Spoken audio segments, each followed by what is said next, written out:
All right. Good afternoon. Good evening, everyone. You are here with me, Jermaine Jackson, for another installment of the Celebration of Excellence. I have a very special guest on here this evening. As you're listening to this, please continue to follow my Facebook, like and subscribe to my YouTube. You can find them both under my name, Jermaine Jackson. You can find a host of interviews of those that I have already interviewed about celebrating excellence. What this show is about celebrating those that are just doing positive things in their communities, through their businesses, with their families.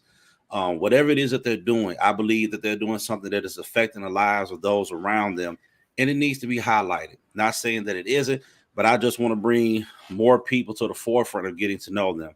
And my guest on today is a young brother by the name of Kevin Davis. I met this young man, I would say, back on the campus of Blackburn College many, many years ago. We ain't gonna say how long ago, can y'all can know our age. Not that I'm old or nothing. He's not old. Met him on the football field. Good brother, has a twin brother by the name of Keith Davis. They have their own podcast, Two Views Podcast. Please go follow them on Spotify, iTunes, YouTube. You see their post on Facebook. These brothers got some great topics. I was blessed to be a guest on their show. But the reason I brought Kevin in is because Kevin is doing some remarkable work with his son. Kevin's son has autism. And for 2.5 years, I got to work for the state of Illinois, worked with individuals with mental and developmental disabilities. And it is something that I never expected to work in, a field I never expected to work in, but I became passionate about. Because when you are working with individuals with mental and developmental disabilities, I learned that sometimes you may be the only family that they have. I understood some of the struggles, the challenges, but then some of the things that became the positives. And the thing I admire about Kevin with his son having autism, Kevin will post on his social media the different victories of his son. Some things that maybe when you look at autism, some of the signs of it are no speech, delayed speech, repetitive words or phrases, cognitive impairments, unusual sleeping habits, lack of social skills. There's a list of all these different things. So you would think a child would not have a normal life, or there would be some things that he may not be able to learn. But I have watched Kevin bring his son into this world and watch him try to give him as normal a life as possible, to not let his disability prevent him from having a normal life. And so I wanted to bring him on him as not only as a friend, but also as a father, just to speak to us. Because in my time with the state, I felt that I saw some families, to me, my personal opinion, who just didn't put forth the effort to take care of family members that had disabilities. And while working for the state, we became their family. We became like their caretakers, learned more about them sometimes than their families. And that's not me bashing families, but I learned that it's not easy when you're dealing with a child that has disabilities. I believe it can be frustrating. It can be very challenging. Things that you understand, other people won't understand. I think some people are embarrassed. They're ashamed about it. So, and I've known people that have raised children like that. But to know this brother and just how he carries himself, his personality, his mindset, I've seen him overcome some great things in life. He's a young man that I really respect. And so I just wanted to bring him on the show and have him talk to us about this and his experience, because I believe he definitely has a story to tell. And I want to celebrate him that from what I'm seeing, he's not allowing what his son is go through he's not making excuses. He's not going to allow that to limit his son, that he's going to raise him up in a normal lifestyle. And if anything, teach him how to truly overcome this, and that he could beat the autism, that it's not going to prevent his life, but he's going to live a full life. And I can only imagine with him as a father, what type of time he's putting in to normalize his son's life. So this time, Kevin, anything you want to say to the people? Introduce yourself. Appreciate it, brother. Yeah, yeah. Appreciate you having me on, man. It's a blessing. It's a blessing just to be on here and talk to you about this topic. You know, it's near and dear to my heart. My son is my literally my heart. Like my heart beats for my son.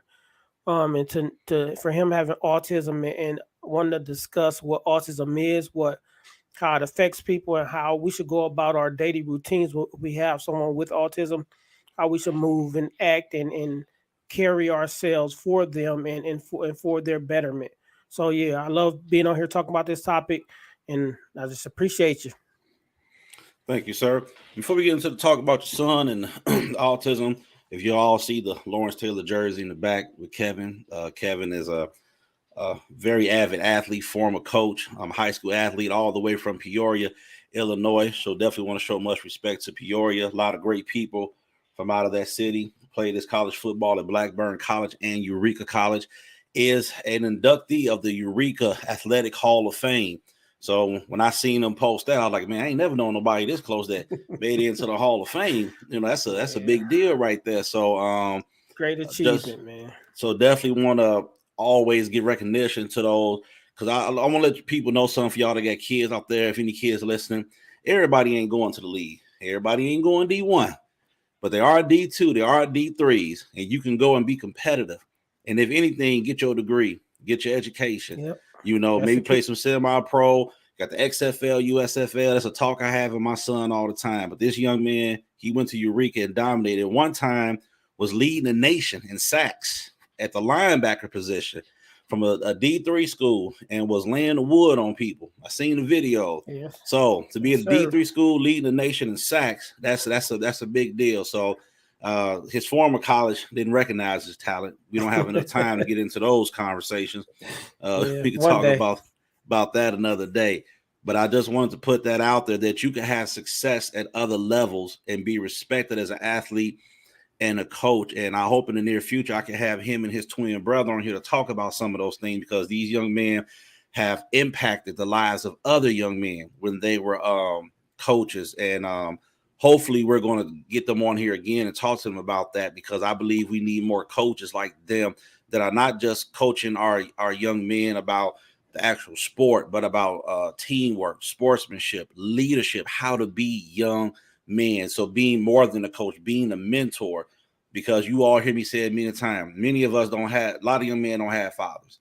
They don't have a dad in the home. So that coach is more than just my coach. You are my mentor. You are the role. You're the person I'm looking up to. And I've seen him and his brother be that for some of these young men, especially I think they were coaching up in the city of Chicago. So we all know what goes on in the city of Chicago. And these young brothers were stepping up to the plate at a time when they were coaching and being more than coaches to these young men. So my brother, I definitely want to commend you for that and just, you know, kind of hope I don't put your resume out there good enough for No, everybody to get to know you a hey, little bit. that's sufficient, man. The whole thing about coaching and mentoring kids and developing kids, that's near and dear to my heart. So that's all people really need to know. Everything else is just a byproduct of that. Appreciate it, sir. So as we get into this talk to talk about you and the excellence in raising your son that has autism, as his father, what was the first sign or signal to you that your son, as people may have said at that time, might have been different? You knew something. As parents, I believe we can see different things with our kids where it could be a development thing, it could be a speech thing, vision thing, where we can see something's not right. Something is different. When did you first notice that something was different on with your son?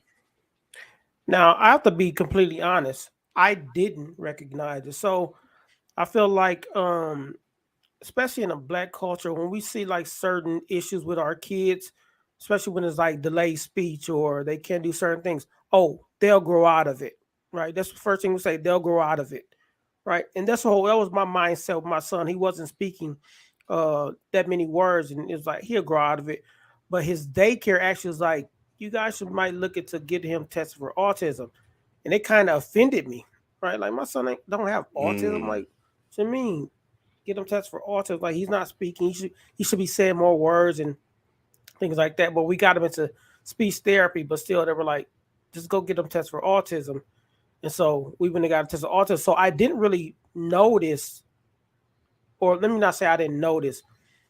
I didn't come to the conclusion that it's possible autism until somebody else told me it's a possibility. For me, it was like he only 2 years old, three. Like he'll grow out of it. He'll be okay. My son is fine, right? So that's that where we get naive about situations and what we see, and that's the first step I think for most parents is know your kids and look and recognize these signs, right? Not everything is they'll grow out of it. More than likely, they won't grow out of it. And they need some type of resource to help them develop in that area. So you see something where your kid's lacking, don't just say, "Oh, he's young, he'll get better." That's the time to start working for them to get better, and not just Mm-hmm. saying not blowing it off. I blew it off, and good thing that I'm surrounded by people, and he was surrounded by people that really told me and his mom that we should probably look deeper into this.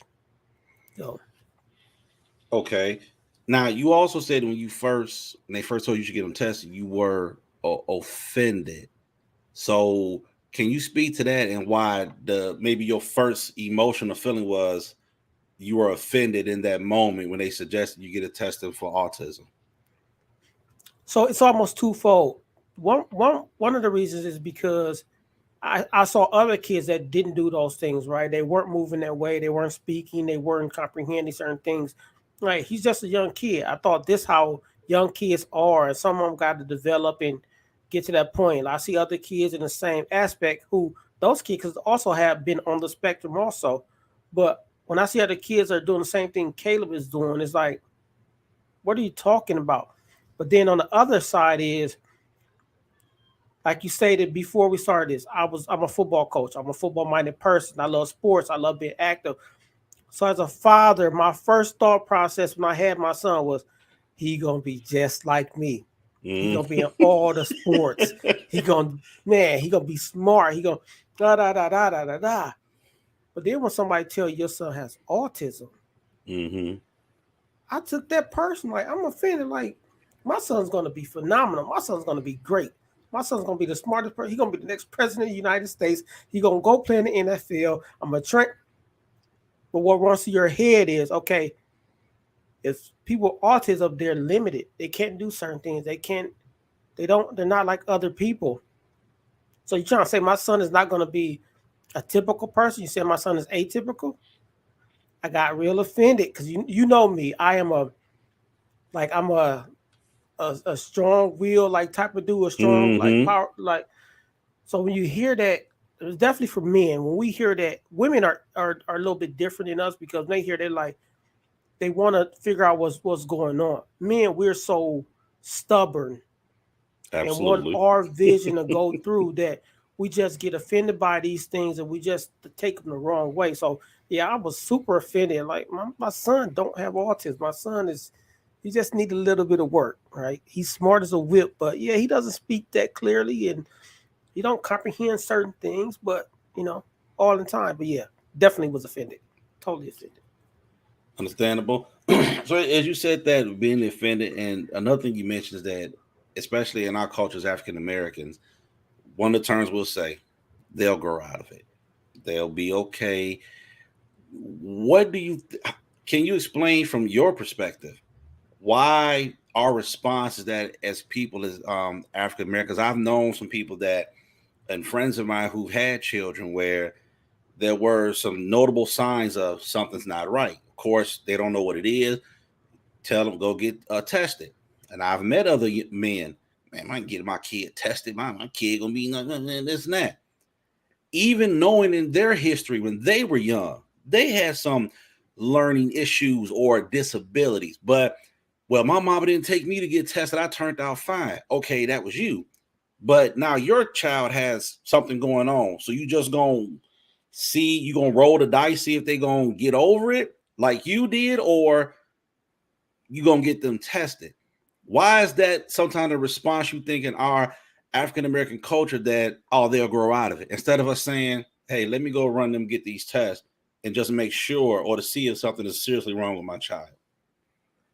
So it's a line. So if you go back to slavery when we weren't allowed to learn and things like that, people not being able to read and things like became a norm. It was something that they expected, and that's how it worked. And as time went on, people just expected when somebody can do something, then it was just what it was. They'll grow out of it, blah blah blah.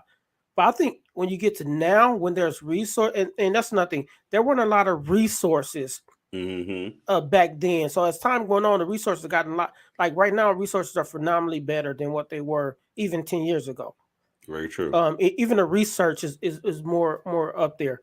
But I think nowadays is more ego. Like going back to me, I wanted my son to be a certain thing. I wanted him to be a certain way. My ego and my pride got in the way and say, nope, you're wrong. Which I tell everybody they're wrong about this because they see something that we blind ourselves to see. Like we really don't want to see our kid that way, so we blind ourselves. We push it back in our mind and say, "My son's fine, my kid's fine." But that all boils down to pride and ego. I had to personally let my pride and ego aside in order to get my son the help he needed. Because if Wow. I'd have kept going that way and saying, "Nope, my son's fine, he's okay," he wouldn't. I wouldn't have got him into therapy to get his speech better. I wouldn't have got him into occupational therapy, physical therapy, speech therapy, ABA to help his development. And he wouldn't be nowhere as far as long as he is now. What also would have happened is he'd have got grouped in school. He's in special ed now, but he actually takes gen ed class. I can talk about that later. But he'd have got grouped as one of those kids that don't know nothing, that kids that or are behavioral problems. Because what happens also is when these kids can't comprehend or to understand, some of them throw tantrums and act out. Then teachers and people say, "Oh, they're a behavioral problem because they do blah blah blah." It's Mm-hmm. not that they're a behavioral problem; they just don't understand. So he would have got grouped, and then he would have never got his development, and then he'd have been cast aside and had this label put over him, and that just can't happen for my son. My son is going to be great regardless, but I need my son to be who he's supposed to be, and I'm gonna do whatever it takes for him to be exactly who he's supposed to be. Thank you. Appreciate you for that. And I thank you for mentioning in coming to the last part about when they thought it was behavioral, because even working with the state for a while, I started to learn in a lot of these cases, people are misdiagnosed because some people don't want to delve deep into the symptoms, the signs, the research. They don't want to do it. So they're behavioral. That ain't it. It's something else. And I don't consider myself a psychiatrist or doctor, but you reading stuff and learning stuff about all of this, because if you're going to do any job, you're going to learn. You start talking to the doctors, y'all saying this person is this, but I think it's this. And of course, you get shut down sometimes. Well, you're not a doctor. Yeah, I'm not. But especially you as a father, not allowing them to blur those lines and say, "Oh, your child's behavioral." No, because that's a very misconception. I've worked with many of the individuals; they were autistic, and they're not behavioral. I learned that if you're willing to work with them, talk to them, autistic people are very intelligent. They just got some other hindrances, and I learned that they have to have a routine. They're very smart. They can read, they can write, they can talk, they can do things for themselves. It's about who's willing to train them and take the time to spend with them to develop them. And I think that's an issue amongst those with mental and developmental disabilities. Some people just don't have the patience to develop them to see what they Absolutely. can do. What level can they work at? People just don't have that level of patience. I think it was very important because a lot of those with mental development, they get grouped up as, "Oh, they just got behaviors." That's not always true.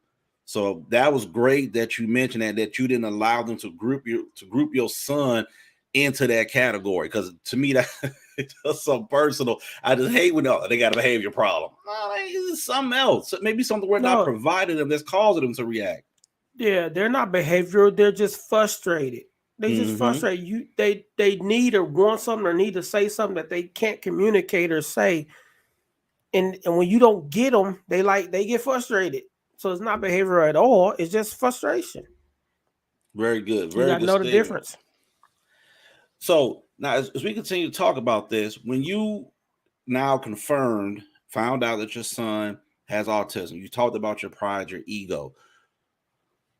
Did you ever have a feeling of why me? Or what did I do Bro, wrong in this to cause my son to end up with this? bro, when we left Easter Seals and we went there and they told us that Caleb has autism. Bro, I got in the car and once again, I'm a manly dude. Bro, I broke down in tears, bro, bawling. All that flooded. Like, why me? What did I do wrong? Did I do this? Did he fall or something wrong and had something happen? And was it something in my genes? Like, what did I do? Is this my fault? Like, is this the sins of my past catching up with me or something? It's Mm-hmm. like, what? Why me? Like, why him? Right? Why me? But why him? Like, this is the one of the most joyous, happiest, beautiful kids I know, and now he has this thing that's gonna try and hold. I'm a keyword try and hold him back. Man, it hurt, bro. It hurt me at my core. It hurt me at my core. And then back to what I was saying about I wanted him to play football, play linebacker, and go smack some people. Like, that was out the window. Not to me, that was out the window. It's not out the window, but at that time, I was like, he ain't gonna be able to do none of that. Wow. Like, he's not gonna be able to do any of that. But I soon learned as I started researching and educating myself that a lot of things are possible. So Okay, so let's go with that. So now you know you went through all these feelings and emotions, and now you know my son has autism. What adjustments now as a parent raising him? Because if we could say, I don't want to say, well, we all know what it is to be a normal parent, wake our kids up, breakfast, and get them dressed school. If we could normalize a routine day for a parent, but what people may call a normal day getting their kids up may not be a normal day for you now when you have your son. So, what changes that you have to make in your daily routine, or what you may have perceived as a father, what you thought was going to be a normal interaction between you and your son? Now, my son has autism. How much did you have to readjust your life and your daily routines now knowing this about your son? So this is a key thing about a lot of kids with autism is that routine is important because a lot of them like things to be in order. They like things to be done in a certain order in a certain way. So if you deviate from that order in that way, it frustrates them. For instance, like Caleb, even with toys and stuff, like Caleb loves letters. If you put letters out when he was younger, right now he's better, but you put all the letters out A B C D E F G, but you switch A and F, it will frustrate him because he expects it to be in a certain order. So as far as the daily routines, what I had to do is like his routine had to be somewhat similar every day. I couldn't break from his routine. Now I think he has a different routine at my house than he does at his mom's house, but they're routines that are specific. If we do anything out of the ordinary, back when he was younger, he would get super frustrated. Now, since we got him in a lot of therapies and things like that, he's phenomenally better.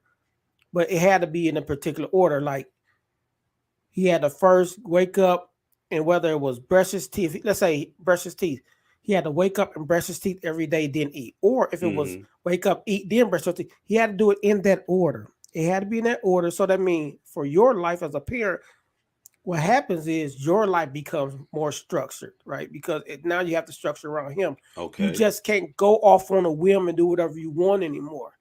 You have to think about your kid and how you going off the whim would affect or disrupt that child. Because if you do, get ready for a temper tantrum, get ready for some frustration because they expect you to do this. Now, with that, when you need to go off schedule, the way you do it is important. It can't be like boom, boom, boom, boom, boom. You got to ease your child into that change. Mm-hmm. Some parents won't say, "Nope, we're going to hear it now." Get ready for a little bit of chaos, a little bit of headache. But if you learn your kid the right way, you know what it would take to get them to make that transition a lot easier or make it a lot easier. So it's all about learning your kid, man. You have to learn your kid. Okay.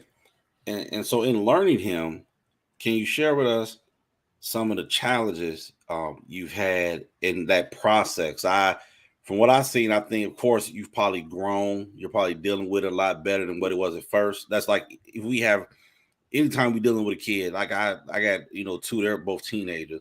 When I first started this whole parenting thing, I knew some stuff, but not like what I know now. Like if I had a kid now, I'd knock it out the park Yeah. because I know what I'm doing. So what child? But then also I want to hear about and want you to share with the people the challenges you face because of the community around you. Because was everybody understanding? Maybe Kevin was the going out kicking the guy doing whatever. But now, hey, maybe I can't go out like you said. I can't just go off on a whim and do this because I got my son. So was everybody understand? Was everybody okay? Cool, you understand? Or some people like, hey, can't you make some adjustments and do this? Or some people just rude and just not understanding that, hey, that's your issue, bro. But we need you. What are just those all around challenges that you faced in raising your son? See, that's the scary part that people when people have to deal with kids with autism or something, they wonder how everybody else is going to react and how people will adjust about just for it. But man, it actually wasn't that bad. First of all, nobody has a choice for me. This is what it is. My son's going to come first. Either you allow me to adjust or I have to go a different direction, right? But Mm-hmm.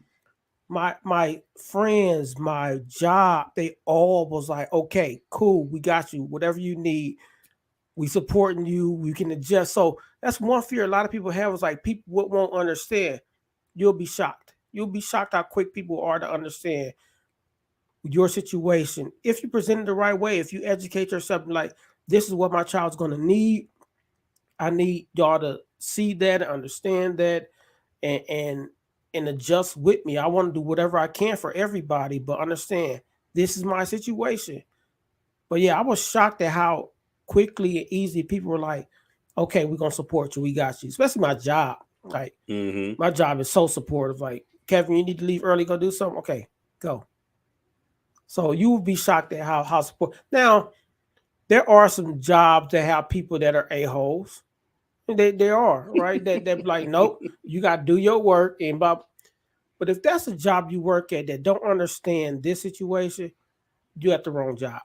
You at Right. the wrong place. You have if the friends that don't understand, they want you to go out and kick it, you have the wrong friends. Mm-hmm. You gotta find the right support system. If they're not a part, they don't understand and they're not a part of that support system, you have to switch it up. You have to switch it up. Okay.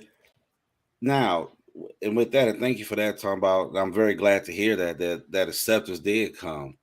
Now, with all of I believe that you're very educated about this, and hopefully we'll be able to speak to that. Did you ever have those frustrating moments where you were like, maybe Caleb had a reaction to something, was frustrated, and you was like sitting there, I don't know if I can do this, if I can handle this, if I got the patience, because the Kevin I remember was the most patient person in the world, and when I looked at this situation, when like I said, I see your post and I knew your son had autism, I used to wonder, how is he dealing with that? Because I know we all grow and mature, but some stuff just in us and it take time.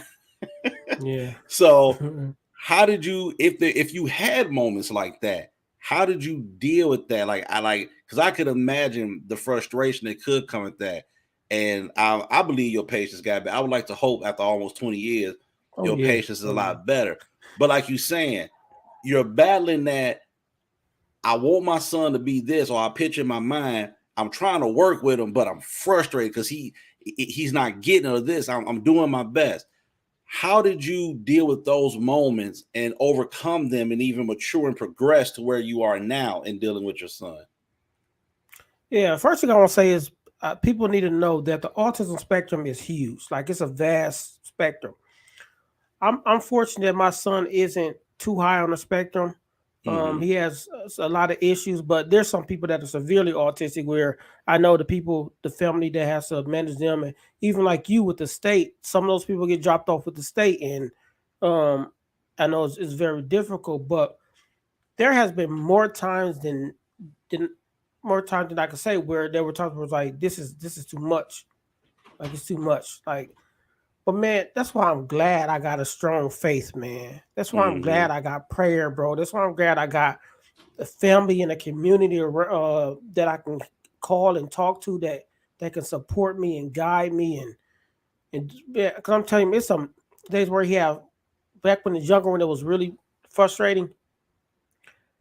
He'll go to bed and I'll just sit down on the floor, bro, and be like, I'm drained. I can't do like we can't have days like that. Like it's so frustrating, but man, I'm telling you, man, my son's smile in his eyes, it'll bring you back. Like you had that frustration, he'll smile at you and Right. look at you, be like, okay, we good, man, we good. Let's just keep rocking. But Yeah, man. I'm glad for my faith. I'm glad for my faith, man. Because if without my faith, it could be rough. It could be pretty rough. Man, thank you for that. And now the transition. Another thing I want to talk about is if anybody follows Kevin and you see what he does. I know recently you just posted. I think your son passed his swimming class. Yeah. And one thing I've noticed about you, you post the victories that your son has, the things he's overcame that maybe some would feel at his age and dealing with the autism. I look at it as I see you posting stuff that some would think he shouldn't be developed in that area at this time, or he shouldn't be doing that well with this. But when you post those victories, it to me is a testament to you, his mother, that they're doing something with this kid to show that he's gonna what like you said was trying to limit him. You're saying we're not gonna let this limit him. We're gonna keep working with him and then post the victories. What is the message that you? Because I'm interpreting what I see. What is the message that you want to send when you make those posts, and what's the purpose behind it? So no victory is too small. And the main purpose behind my post is that for everybody that out there who has a child with autism, I think, oh, my son can't do this, they won't do that. It's for me. It's for it's motivation for those people. My son is doing things that probably people think he shouldn't be able to do. My son's going to continue to do things that people say people with autism can't do.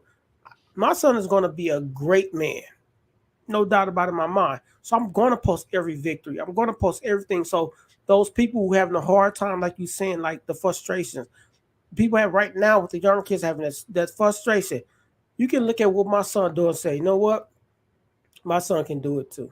My son Mm-hmm. can do it. He can be great, just like Caleb. Like Caleb's going to, he passed the swimming test. He moved up to the next level.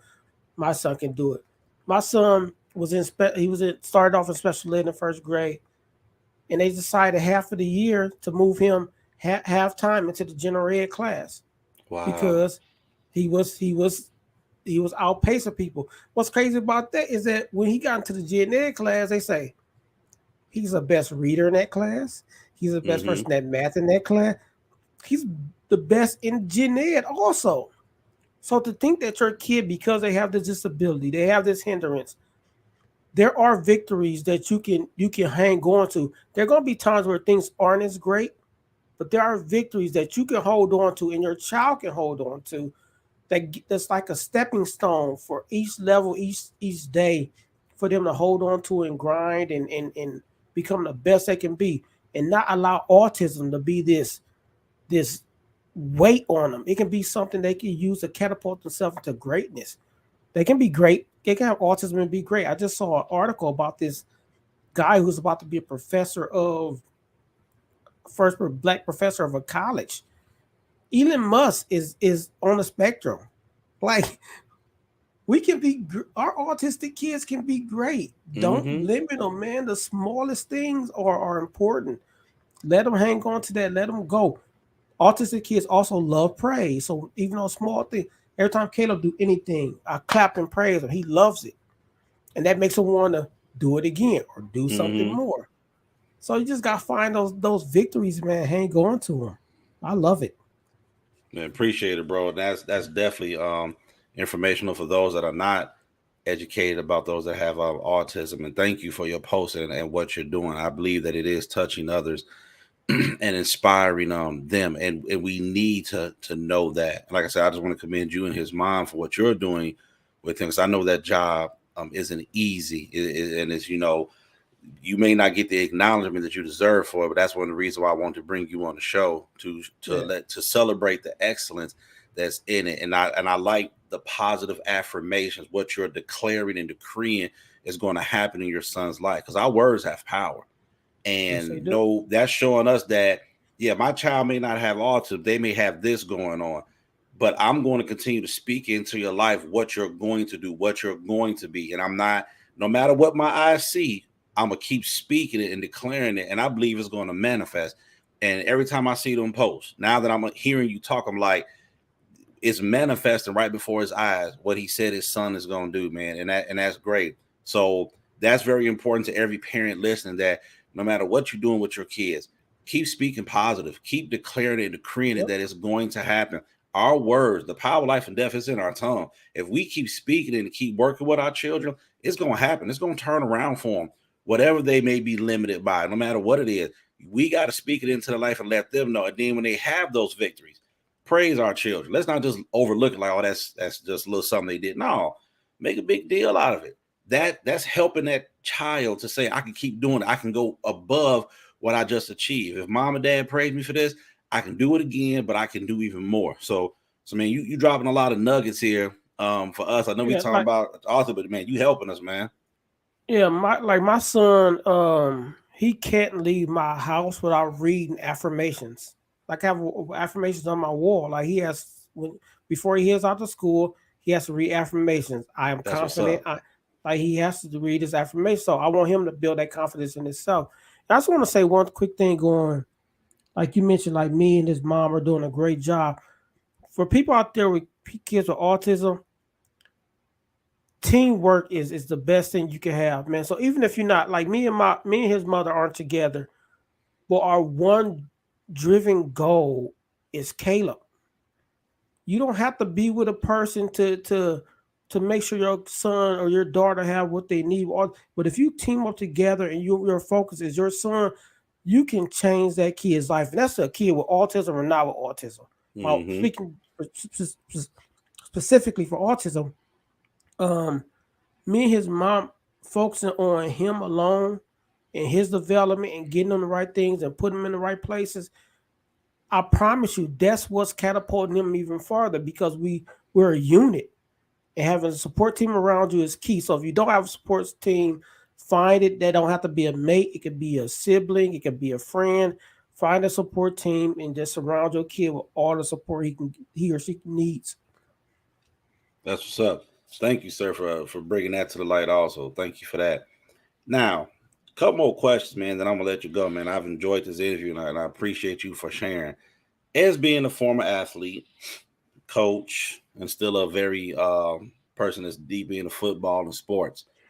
At one point, you thought, "Man, my son ain't gonna be able to do this," but now you see something different that maybe he can play football. And I'm saying only saying football, so I know that's your favorite sport. That's that's everything. But you being a former coach, athlete, knowing that there's a possibility of your son being able to be that athlete in the future, have you conceded, understood, okay, maybe it ain't football, it might be swimming, might be track, might be soccer, but it ain't my what I love because as a dad, trust me, I had that son.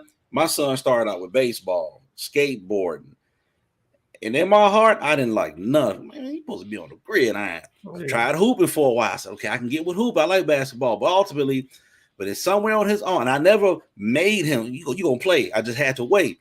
Man, Dad want to play football, and I was chill. Yeah, that's great, son. My heart was like, oh God, thank you, please. I'm so glad. Woo! I didn't want to watch him skateboard and breaking his neck. You know, and you can get injured at any sport. But you know, Yeah. like you said, as a father, you have that little passion. Come on, I want that little mini me. Have you now looked at, okay, if it ain't football, what are the things that he could do from an athletic perspective? Man, I totally conceded football. Like, first of all, I don't think his mom's going to let him play football. So that's the first thing on there. It, I've been telling her like I'll coach him. You know, he got a dad that will teach him absolutely the right things to do. But I don't think she'll not pay. But I've totally conceded. It's whatever he wants to do. There I you don't go. care. It's whatever he can want to be an artist. Go do it. You can. You want. He enjoys swimming. You want to be swimmer? Swim. You want to go bowl. And guess what? Dad gonna be there every step of the way. Yes, sir. I don't care. You want to play cricket? Dad gonna be at every game, every step of the way. You need help training? Dad can go outside and train with you. If it's not sports at all, if you want to be a mathlete or something like that, God gonna help. Dad gonna help you train. That I'm whatever he wants to do. That's what he can do. Like I'm not gonna. I'm not. I'm no longer putting my hopes and my dreams on my son. There He you gonna go. have his own hopes and his own dreams, and I'm gonna be right there just to cheer him on and love him through every step. So Yeah, I conceded a long time ago. Like, yeah, Man, bro, it is what it is. that's powerful. That's the best thing I think we all can do as parents. That whatever they want to do, I always tell my kids, as long as you're doing stuff within legal rights, as long as you ain't breaking no Yep. laws or nothing, I got As you. long as I'm you, always as long support as you. you, as long as you love it, man. If you love what you're doing, I'm good. Yes, Enjoy sir. it. Love. You gotta love it. All right, and the last question that I have for you, or thing I would love to hear you speak about. You do a lot of posts about the Main Guardian website. I took some time to go on the website to look at it, and what I found is Fathers for Autism, and I just was astounded. I'm very heavy on the side of fathers being active in their children's lives. I've written a book about it, the effects when we're not present or when we are physically there, but we're not really involved with our families like that.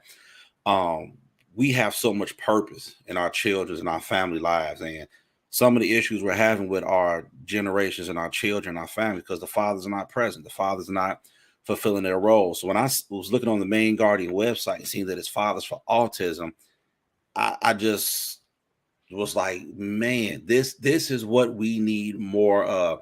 Because it's very easy when it comes to children, especially these type of things. You look at mom. Mom is always the person because mom carried the child. If daddy leave, mama don't really got the choice. Mama got to raise a child without dad. But to know that there are a community of men that are coming together to stand for their children and to talk about this autism, the spectrum, and all this stuff. Can you just talk to us about the Main Guardian, your involvement and everything? Because like I was just reading and I was just astounded. Like, man, I love seeing fathers stand up and come together for anything involving children. I just love it. So please just give us just more information about that. Yeah, I started Guardian. It's a not for profit organization that it's like you said, Fathers for Autism, and it says Fathers for Autism because I feel like men, like you said, it's important for us to be a foundation for our families and also for our children. And also, I feel like men aren't educated on some of these topics. I feel like women are more apt to learn about this and understand it and try to get their kids in certain situations. But like as I talked about myself, like I was stubborn at first, and I feel like a lot of men are stubborn when it Mm-hmm. comes to this. So I want to create Main Guardian for fathers to have access to resources on what autism is and how they should go about dealing with their children and what they can do to educate themselves and other people on the process. So, for instance, like part of my website, you can click on any state on the resource tab and you can go to it, and that state will. I'm still building the website; it's still a work in progress, but you click on it right now. You need IEP information for your kid in any state. You click on that state, you can go get resources for how to deal with IEPs Okay. and because IEPs is a big issue when it comes to disabilities and autism. So a lot of Mm-hmm. people don't know how to go in those IEP meetings and what those institutions are required to do. There's some requirements that they have to do, but if you don't know it, you don't know how to go in those meetings and make sure your kid get exactly what they need. So that website is going to be just for resources for men, and not just for men. Women can go in there and get the resources too, but I want men to educate themselves on autism, educate how to deal with their kids with autism, and they always let me whoop my kid when they throw a tantrum. And that's a whole nother thing that there's some times where your kid need to be disciplined for certain things they do, but you got no difference between disciplining because they're doing something they're not supposed to do and they know it's wrong, then discipline, then they're doing something where they don't understand and comprehend. You gotta Mm-hmm. understand that balance. But so I just want to have this website to be full of resources. We're also going to have events. I'm hoping to do a trunk or treat for kids with disabilities here in September, October.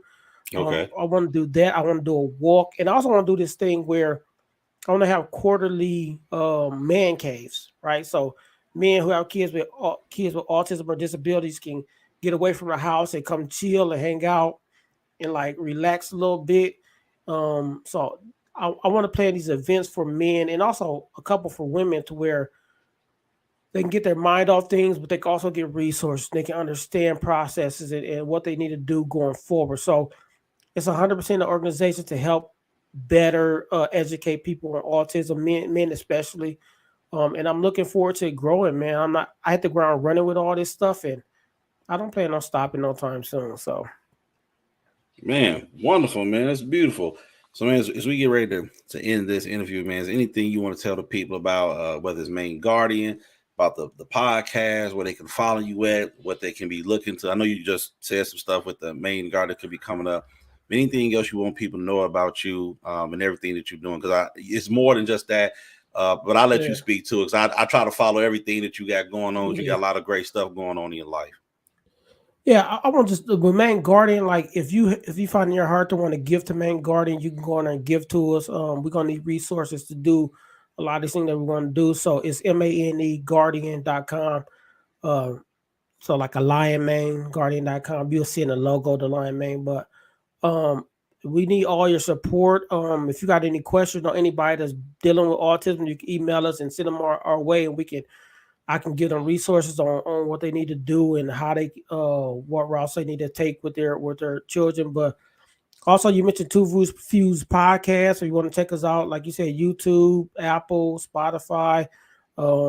Yeah, I appreciate you having our support, man. I would love to come back and do the coaching thing with my brother on here. That's important to me. I'm still coaching a little bit, so yeah, man, I just appreciate being on here, man. You giving this platform to put this out there. If anybody needs any support, any help, any guidance when it comes to autism, man, I have an open line. I will any time of day. It could be 2 o'clock in the morning. You having an issue, you can hit me up and I'll respond. So I'm all in. All right, man, bro. I appreciate you, man, for opening it up. Hey, man, looking for more from you and Caleb, man. I'm very proud of what you're doing with your son, man. Definitely want to give a shout out to Peoria. I know you're out here in suburbs of Chicago now, but we want to definitely show much love to Peoria. So That's family out that way, and I'm in the south suburbs, so some of us over this way in Chicago. But to all the dads out there and moms that's dealing with children with mental and developmental disabilities. We want to honor and reference each and every one of you for the job that you're doing and taking that time, adjusting your life, your schedule, everything that you're doing to raise those children and giving them a normal life, letting them know that what you're dealing with is not going to stop you. So kudos to each and every one of you, man. We appreciate y'all. Stay absolutely. encouraged, stay blessed, keep fighting that fight for it and giving your kids everything because they deserve a normal life, to let them know that what they're dealing with is not going to limit them, but they're going to have the best life possible. So keep speaking into them, keep encouraging them. And that's to all of our children. We want to let all of our children know that they're going to have a great life. And as parents like us, we got to stand up and do what's right. To the grandparents, aunties, uncles, sisters and brothers that's in the mix too, that's helping out, man, we appreciate all y'all. It's going to take all of us. It takes a whole community village to raise our Absolutely. children. So we all in this together. So once again, this is Kevin Davis. I'm Jermaine Jackson. It's the Celebration of Excellence. And man, catch y'all next time.